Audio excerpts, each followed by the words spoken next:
13 მილიარდ 480 მილიონი ლარი არის საქართველოს სახელმწიფო ვალი. ვალი, რომელიც ჩვენ და ჩვენმა შვილებმა უნდა გადაიხადოთ. შეიძლება შვილიშვილებმაც კი. ეს ამ ვალიდან 25 მილიარდი ლარი არის აღებული ქართული ოცნების მმართველობის პერიოდში. სამწუხაროდ, ალბათ ყველამ თანხმდებით, რომ საქართველოს არაფერი არ ეთყობა 25 მილიარდი ლარის გაკეთებული. ყველაზე ცუდი არის ის, რომ საქართველო მიუახლოვდა და გადააჭარბა უпростоრად კრიტიკულ ზღვარს და ძალიან მალე ჩვენ შეიძლება შეგვიყვანონ შავ სიაში. რაც ნიშნავს იმას, რომ უბრალოდ რო დაგჭირდეს კრიტიკულ პირობებში ვალის აღება, ვალსაც კი ვერ ავიღებთ. სამწუხაროდ, ქართული ოცნების მმართველობის პერიოდში ქვეყანა არის ფაქტობრივად ბანკროტი და ჩვენ თითოეულ საქართველოს მოქალაქეს, თითოეულ ჩვენგანს დაგვიგროვეს 9000 ლარი ვალი. ანუ თითოეული საქართველოს მოქალაქის წილი ამ ვალში არის 9000 ლარი. მეგობრებო, ასე გაგრძელება უბრალოდ შეუძლებელია.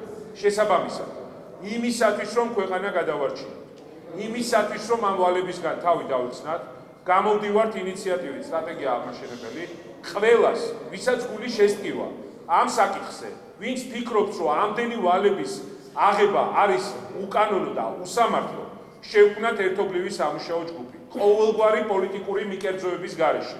დავსხდეთ ერთად და შევიმუშაოთ სტრატეგია. პირველი, როგორ შევამციროთ ვალი, მეორე, როგორ გავზარდოთ ეკონომიკა, როგორ შევქმნათ სამუშაო ადგილები, როგორ წავიდეთ წინ.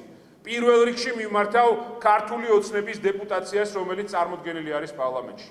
ყოველგვარი პოლიტიკური მიკუთვნებულობის გარეშე. მზად ვარ დავჯდე ნებისმიერთან, რომ ჩვენი შვილები და შვილიშვილები ვიხსნათ აი ამ უმძიმესი ვალის უღლისგან, რომელიც თქვენ დაადეთ მათ. ნებისმიერ დროს, ნებისმიერ წამს მზად ვარ სამუშაო პროცესში. ჩვენ სტრატეგია აღმაშენებელს გვაქვს კონკრეტული ხედვა, როგორ უნდა უშველოთ აი ამ უმძიმეს ვითარებას.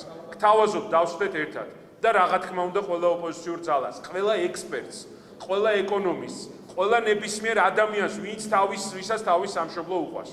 თუ ჩვენ დღეს არ გადავარჩინეთ საქართველოს გაბანკროტებისგან, ხვალდაზე უბრალოდ შეიძლება დეფოლტი გამოცხადდეს ქვეყანაში. დეფოლტი კი ნიშნავს, რომ უბრალოდ განოლდება ყველაფერი, რაც გვაქვს. ჩვენი ქონება ფას დაკარგავს, სამუშაო ადგილებს დავკარგავთ, ყველაფერს დავკარგავთ აბსოლუტურად ქვეყანაში. არ შეიძლება ამხელა ვალი ცხოვრება. და ბოლოს, მინდა მიმართო კიდევ ერთხელ ქართული ოცნების ხელისუფლებას. მეგობრებო, ეს არის ძალიან უსამართლო, როცა 25 მილიარდი ლარი თქვენ აიღეთ ვალად, დაგვიმატეთ ვალად 9 წლის მანძილზე, სამუშაო ადგილები შემცირდა თქვენი ოფიციალური სტატისტიკით, ხალხი გაღარიბდა, 200,000 მუშაობა უნარიანი ადამიანი საქართველოს ფარგლებს გარეთ წავიდა, გაიქცა, სოციალურად დაუცველების რაოდენობა მოიმატა, საპენსიო ასაკის ადამიანები უსამართლოდ მაღალ სესხის პროცენტს იხდიან, სიგარეტის ბიზნესში $800 მილიონ ლარს შოულობთ, გააკეთეთ 4 წლის მანძილზე და ეს უსამართლობა, რაც შეიძლება სწრაფად უნდა გავაჩეროთ. მეგობრებო, გავერთიანდეთ. ქვეყანა არის გადასარჩენი, ქვეყანა არის ბანკროტი, სამწუხაროდ და ამ საბოლოო დეფოლტისგან უბრალოდ უნდა ვიხსნათ. ნამდვილად არ მინდა საქართველოს პარიზის კლუბში ჩავიდეს იმისათვის, რომ ვალაუვალ ქვეყანად გამოცხადდეს და კრედიტი ავიღოთ ჩვენი შვილიშვილების თაობისთვის, რომ უბრალოდ ქვეყანა გადავარჩინოთ. დიდი მადლობა.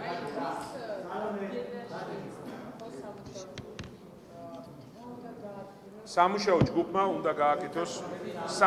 ჯგუფმა უნდა გააკეთოს ორი რამ. პირველი, რაში დაიხარჯა 25 მილიარდი, რომელიც ავიღეთ, ეს ცალკე სამუშაოა, მაგრამ მეორე და უფრო მნიშვნელოვანი, როგორ დავიხსნათ სახელმწიფო, ქვეყანა, ჩვენი მოქალაქეები ამ მძიმე ვალის ტვირთისგან. ერთი რომ ადამიანებს პირადად თავისი ოჯახის სესხი აქვს და ვალი აქვს და აქ უმძიმესი ვითარებაა, მაგრამ 9000 ლარი თითოეულ თქვენგანს, თითოეულ საქართველოს მოქალაქეს. საქართველოს თითოეულ მოქალაქეს უпростоრად. დაადეს ვალი ფაქტობრივად საკუთარი ქმედებიდან გამომდინარე და ეს ვალები იზრდება. წლიდან წლამდე წელს კიდე მეტი ვალის აღებაა დაგეგმილი. გამოსავალი არის ეკონომიკური განვითარების სტრატეგიაში, გამოსავალი არის ინვესტიციების მოზიდვაში, გამოსავალი არის კორუფციისგან ქვეყნის განთავისუფლებაში, გამოსავალი არის კორუფციული სქემების ნგრევაში და რაც თავარია, გამოსავალი არის ახალი თაობის რეფორმებში, რომელიც ქვეყანას ჭირდება აუცილებლად. მე რამდენად არის მისაღები ახსნათთვის? დღეს ფინანსთა მინისტრის მოადგილე განაცხადა ლევოსტომაზე, რომ ქვეყანას არ უნდა ქონდეს ილუზია, რომ უახლოეს 10 წელიწადში შესაძლებელია ორივე ეკონომიკური ზრდას მივაღწიოს. აი ზუსტად ეს არის ქართული ოცნების მთავარი დანაშაული. ერთი რომ დღევანდელი დღე მოგვისპეს და გშია და მეორე რომ საკუთარი უმოქმედობით, კორუმპირებულობით, უუნარობით გვისპობენ ხვალინდელ დღეს. მე აი სრული პასუხისგებლობით ვაცხადებ. 2 წელი გვინდა იმისთვის ჩვენი გეგმით, რომ მესამე წელს გავიდეთ ორნიშნას ზრდაზე ეკონომიკური ზრდის. მესამე წელს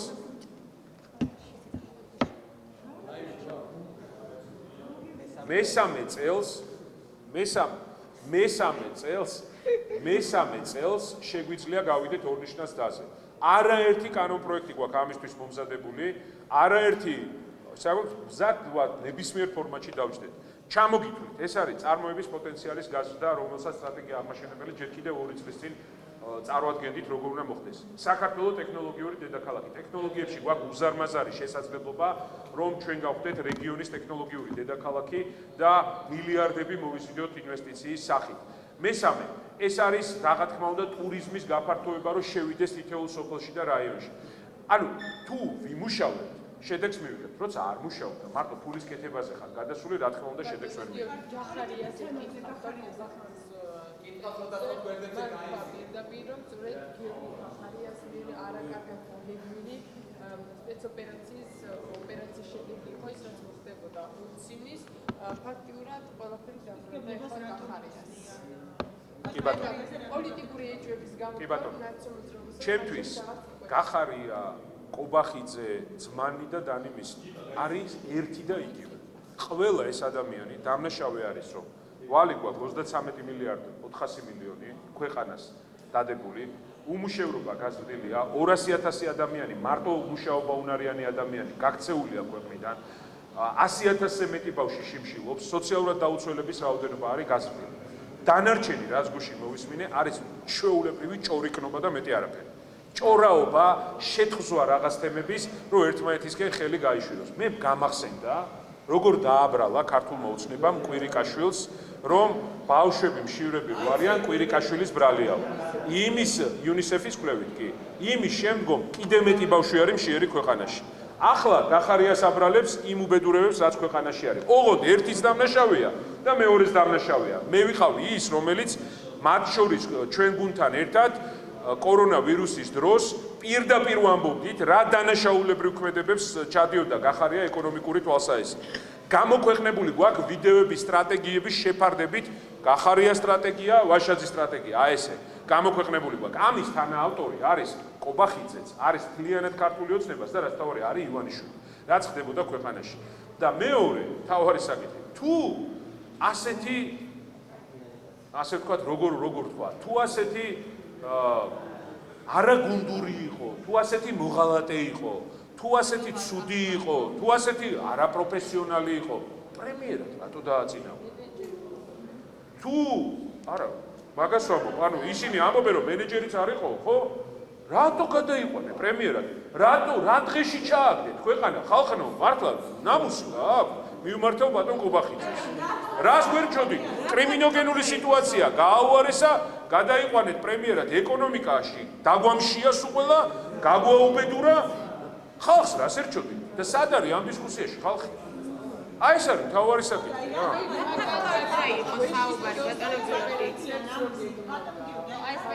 ანუ ნახეთ, ბოდიშ ვიხდი, სპეცოპერაციებს რო გეგმავდა ეშინოდათ, გადაიყვანეს პრემიერად და ჩააბარეს სპეცოპერაციებიც და ამასთან ერთად ეკონომიკაც და იქ არ ეშინოდათ.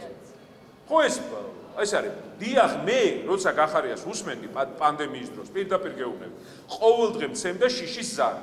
თქვენ შეგიძლიათ ამოიღოთ ჩემი მიმართვები მასთან მიმართებაში, რამდენი არასწორი ქმედება აქვს ჩადენილი და დღეს რომ ეკონომიკა ასეთი შემცირებული არის, პირადად მისი დანაშაული. ოღონდ თავის კობახიძესთან ერთად. ამიტომ კობახიძეს ხარო 20 ივნისის ღამეს უნდა გადამდგარი. უნდა გადამდგარიყო. გარე ფაქტორი უცებ მე წარმომიდგა თვალწინ რომ გახარია იყო რუსეთის მოქალაქე. და გარე ფაქტორი შეიძლება მხოლოდ რუსეთიდან მოდიოდა მაშინ. აი ესე იგი პუტინმა დარეკა ალბათ და უთხრა ქართულ ოცნებას შეიძლება არც იკადრა თვითონ დარეკვა პუტინმა ვიღაცას დაარეკინა და უთხრა ქართულ ოცნებას რომ პრემიერად დამინიშნეთ ეხლა ჩემი ბიჭიო. აბა ის სხვა ვის უნდა დაერეკა ეხლა. ზუსტად ვიცი რომ ტრამპი არ დარეკავდა მაგ საკითხს. გარანტიას გაძლევს. ნინო წმინდაზე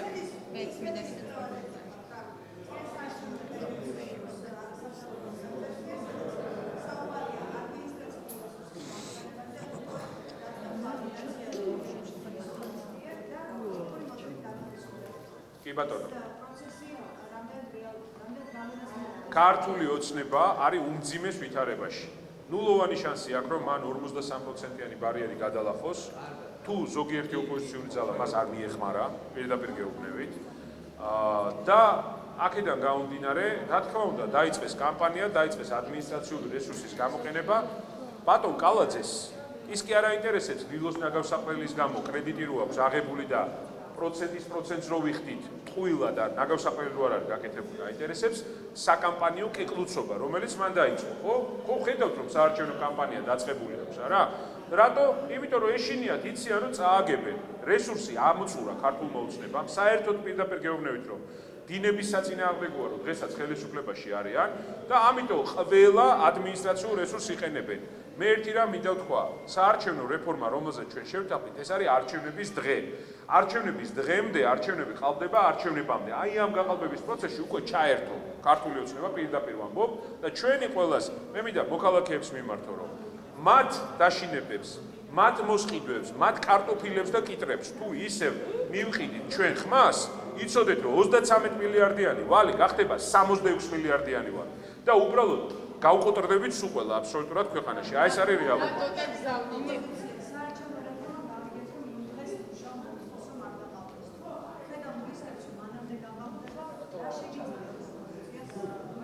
აი რა უნდა ჩავდო ეხლა რომ კობახიძემ თუ რომელიღაცა პრემიერ-მინისტრმა უკანონოდ არ გაათავისუფლოს კონკრეტული ადამიანის სამსახურიდან?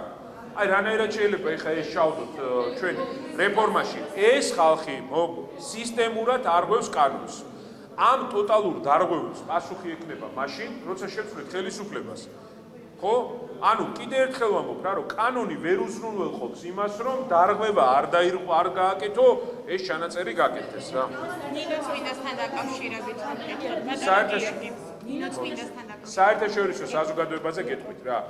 არ უნდა ვიყოთ, ასე ვთქვათ, პატარა ბავშვებივით, რომ ყოველ წამში გავრბივართ ჩვენს ამერიკელ და ევროპელ პარტნიორებთან. ისინი უნდა შევაწუხოთ ზემნიშნულოვან თემებზე. დანარჩენ თემებს ზრდასრული ადამიანი მიდის არჩევნებზე. მარტივად ვამბობ, თუ კარტოფილზე, კიტრზე და პამიდორზე გავცვლით ჩვენ ხმას, უფრო მშიერი ვიქნებით. შემდგომში გავცვლით ნახევარ კარტოფილზე, ნახევარ კიტრზე და ნახევარ პამიდორზე. ამიტომ ეს ჩვენ უნდა რაციონალური გადაწყვეტილება მივიღოთ სულ ყველა. და რაც შეეხება ქართული ოცნების კამპანიას, ამასაც ღიად გეტყვით, ერთადერთი შანსია ქართულ ოცნებას თქვა ესა? ერთ-ერთი შანსია ქართულ ოცნებას 53%-იანი ბარიერი გადალახოს. თუ მას მიხეილ სააკაშვილი მიეხმარება.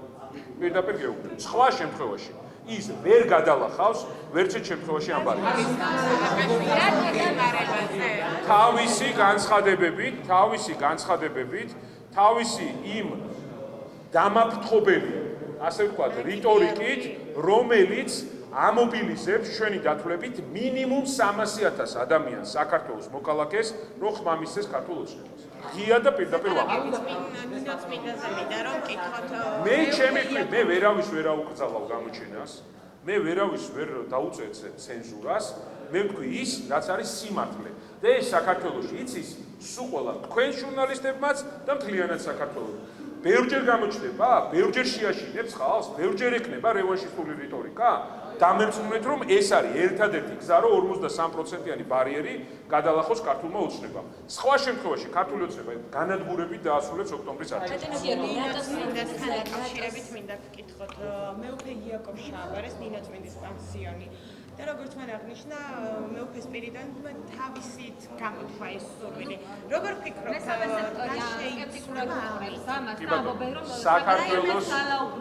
საქართველოს კანონმდებლობით პანსიონები, ინტერნატები და ასე შემდეგ იკრძალება. არ შეიძლება რომ იყოს. მეორე, მე თხოვ საპატრიარქოს, რომ ამ შემთხვევაში ჩვენი საქართველოს მოქალაქეების მშობლების, რომელთაც აღელვებთ თავისი შვილების ბედი და წუხან სხვა შვილებზე, გაითვალისწინოს ინტერესი. არ შეიძლება ყოველთვის უბრალოდ სიჯიუტით წავიდეთ იმისთვის, რომ ვამტკიცოთ ერთი და მეორე. მთელ მსოფლიოში, ყველა ცივილიზებულ ქვეყანაში, ყველა განვითარებულ ქვეყანაში საბავშვო ინტერნატები, პანსიონები ფაქტობრივად არის გაუქმებული, იმიტომ რომ თავისთავად ეს გარემო, სულ რომ არაფერი ცუდი არ გააკეთოს ვინმე ვინც მას მართავს, ქმნის არათანაბარ, არაჯანსაღ გარემოს ბავშვების განვითარებისთვის. ამიტომ კიდევ ერთხელ ვამბობ, რომ ცვლილება ვინ მართავს ამ პანსიონს ვერ შეცვლის იმ თავად პრობლემას, რომელიც დადგენილია მსოფლიოში ყველა კვლევით, რომ ნებისმიერი ასეთი გარემო არის საზიანო ბავშვების მომავლისთვის. ამიტომ ვთხოვ საპატრიარქოს, რომ გაითვალისწინოს ეს ბევრი კვლევა, თუ საჭიროა, არ არის პრობლემა, მე შემიძლია მივიდე, ვესაუბრო, მოვიყვანოთ ერთად, დავსხდეთ ხალხმა. ხო არის მთელი მსოფლიო პრაქტიკა, ასე ვთქვათ, დაგროვილი ამაზე. რატო დავხურეთ საბავშვო ბაღები ქვეყანაში? მოდი კითხვა დავსვათ. იმიტომ, რომ არაჯანსაღი გარემო იქნება. არა მხოლოდ აღგზელების გამო, ამას გეტყვით, არამედ ბავშვების დამოკიდება, არ არის ოჯახური გარემო. ხო, ბავშვებს აქვთ ფსიქოლოგიური სტრესი, რომ ისინი სხვანაირები არიან, არ არიან, ასე ვთქვათ, არ აყავთ ოჯახი და გადავედით საოჯახო ტიპის ბავშვთა, ასე ვთქვათ, გარემოზე. მე თხოვნა მაქვს, რომ ეს ფინანსები რაც არის, ოჯახებზე გადავანაწილოთ და ეს ბავშვები საოჯახო ტიპის აღზრდაზე გადავიყვანოთ, რომ მშობლის განცდა კონდეს ბავშვს, ჩემ ფიქრობაზე ეს იქნება ძალიან სწორი. ნატო და მისი გზავნილები, ბატონები არის კონფლიქტთან დაკავშირებით, ბატონები.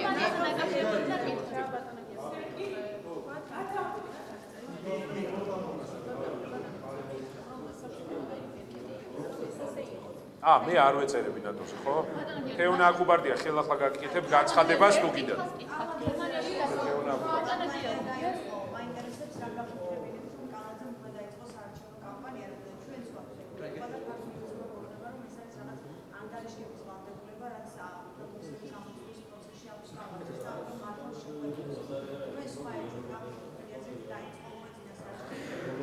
კალაძე ანგარიშვალდებულები ის ასე ვთქვათ, რაიმე შეგნება რომ კონდეს, ლილოს ნაგავსაყრელს მაინც გააკეთებდა, რომლისთვისაც სესხი გვაქვს აღებული, აქვთ მათ აღებული და პროცენტს ვიხდით აუთვისებელ სესხში. ერთ კონკრეტულ მაგალითს გეუბნები. იმ გადამხმარ ხეებზე მაინც რაღაცას გააკეთებდა, რაც ქალაქში არის. უამრავი პრობლემა არის ქალაქში ასეთი, ხო? რა თქმა უნდა, მას აქვს საარჩევნო კამპანია. სხვა არაფერი იმისათვის, იმიტომ რომ მისი რეიტინგიც ქართულ ოცნების რეიტინგთან ერთად ძალიან სერიოზულად დაეცა. იციან, რომ უმძიმეს დღეში არიან. და კიდევ ერთხელ ვამბობ, ამიტომ არის ეს საარჩევნო კამპანია დაწყებული. აბა ეხა ერთ-ერთში ამოიღეთ, რაც ჰქონდა საარჩევნო კამპანია 4 წლის წინ, ზუსტად იგივე ფორმატი, ზუსტად იგივე სტილი, რომელიც არ გაუკეთებია ამ 4 წლის მანძილზე არც ერთხელ, იგივე არის. ხო და როცა გამოვა, ჩემგან თუ შეიძლება თქვენ რო შეხვდებით, რა პირადად კალაძეს თუ ძალიან მემალება მე არც დებატებში მოდიან, არსად, აი დაუსვით ჩემგან ერთი კონკრეტული კითხვა. ლილოს ნაგავსაყრელი, რომელზეც პირობა გასცეს, რომ უნდა გაკეთებული. რატო არ არის გაკეთებული? მაშინ, როცა EBRD-სგან სესხი გვაქვს აღებული, ამ სესხის მომსახურების პროცენტს ვიხდით, ხოლო ლილო ისევ დაგვის სულში იხრჩობა. აი მარტივი, როცა შეხვდებით, ძალიან გთხოვთ ეს კითხვა დაუსვით, რომ კონკრეტულად, ესე კონკრეტული კითხვები დაუსვათ, რაც უნდა გაეკეთებინათ. მადლობა.